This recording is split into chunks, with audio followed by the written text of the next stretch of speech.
Hello everyone, welcome to my YouTube channel Homeopathy is Everywhere. Today I am starting up with the subject of community medicine or preventive and social medicine lecture 1. The unit is epidemiology and we will study the basic lecture of it, that is its definition, types and aims. जैसा word से ही indicate है, epidemiology जो है वो divided है AP which means among, demos people and logos study.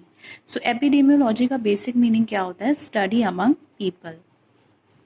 Definition: according to WHO, the study of the occurrence and distribution of the health related events, states and processes in a specified population, including the study of determinants influencing such processes and the application of this knowledge to control the relevant health problems. So किसी भी health related events, disease की study करना कि कैसे वो start हुई है, कैसे डिस्ट्रीब्यूट हो रही है किसी भी पॉपुलेशन में, including the study of determinants मतलब फैक्टर्स उनकी स्टडी करना जो उस डिसीज़ को इन्फ्लुएंस कर रहे हैं, और फिर उस नॉलेज को एप्लीकेशन करना ताकि हम हेल्थ जो प्रॉब्लम है उसे कंट्रोल कर सकें. This we can understand with example. Covid में जब हमने इसकी स्टडी की तो हमें पता चला कि वो क्लोज कॉन्टैक्ट से स्प्रेड हो रही है. तो फिर हमने उन फैक्टर्स का पता किया जो उसे इन्फ्लुएंस कर रहे हैं, and at last we came up with the mask and sanitizers ताकि उस प्रॉब्लम को हम कंट्रोल कर सकें. Now next, components of epidemiology. So this we can remember by 3 Ds. First, disease frequency. कोई भी डिसीज़ कितने फ्रीक्वेंटली अकर हो रही है, जिसमें उसका prevalence rate, incidence rate, death rate ये इंक्लूड होता है. Second component, distribution of disease. कैसे डिसीज़ डिस्ट्रीब्यूट हो रही है according to time, place, person. And next, determinants of disease की जो फैक्टर्स उस डिसीज़ को इन्फ्लुएंस कर रहे हैं like risk factors. So there are 3 components: disease frequency, distribution of disease and determinants of disease. Next, aims of epidemiology. Epidemiology का purpose क्या है? First, to describe the magnitude and distribution of health and disease problems in human population. So किसी भी disease, किसी भी health problem का क्या extent है, कैसे वो distribute हो रही है human population में, उसकी study करना. Next, to identify the risk factors in pathogenesis of disease. So किसी भी disease में उसके risk factors क्या हैं उसको पता करना. Next, to provide the data essential to planning, implementation, evaluation of services for control, prevention, treatment of disease. So epidemiology हमें एक बहुत important data देता है जिससे हम plan कर सकते हैं, implement कर सकते हैं और इवैल्यूएशन कर सकते हैं कि कैसे हम किसी भी डिसीज़ को कंट्रोल करें, प्रिवेंट करें एंड ट्रीट करें. Next, so there are 2 main aims of epidemiology. First, to eliminate, reduce health problems और इट्स कॉन्सिक्वेंसेस. किसी भी डिसीज़ को हम कैसे रिड्यूस करें, कैसे उसके कॉन्सिक्वेंसेस को एलिमिनेट करें. And the most important aim, to promote the health and wellbeing of society as a whole. Next हम देखेंगे classification of epidemiological methods. So epidemiological methods जो हैं वो बेसिकली 2 टाइप्स में डिवाइडेड हैं.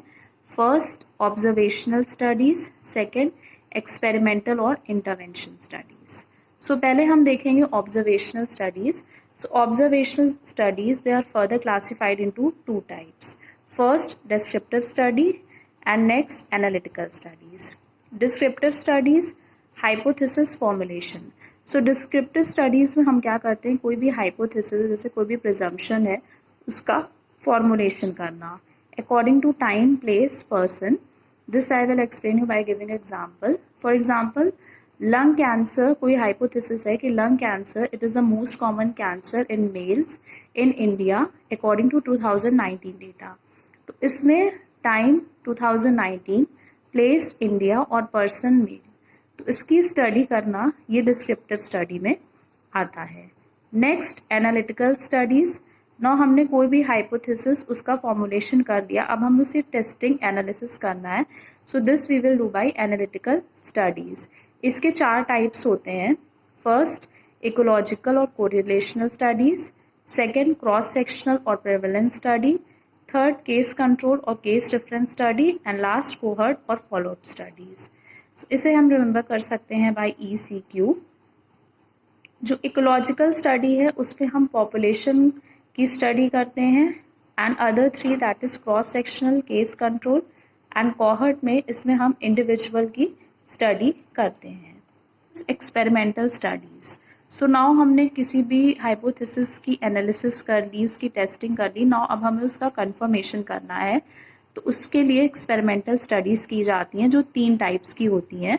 फर्स्ट रैंडमाइज्ड कंट्रोल ट्रायल्स और clinical trials, जिसे हम RCT भी कहते हैं। Second field trials, and third community trials और कम्युनिटी इंटरवेंशन स्टडीज। सो RCT में हम किसकी स्टडी करते हैं? पेशेंट्स की स्टडी करते हैं। फील्ड ट्रायल्स में healthy people as a unit of study, and community trials में communities as a unit of study. So this is about the basic classification of epidemiology. इसमें कुछ स्टडीज हैं जो बहुत इंपॉर्टेंट है, जिसे हम डिटेल में पढ़ेंगे अपने फर्दर लेक्चर्स में। Now let's do a quick recap of it.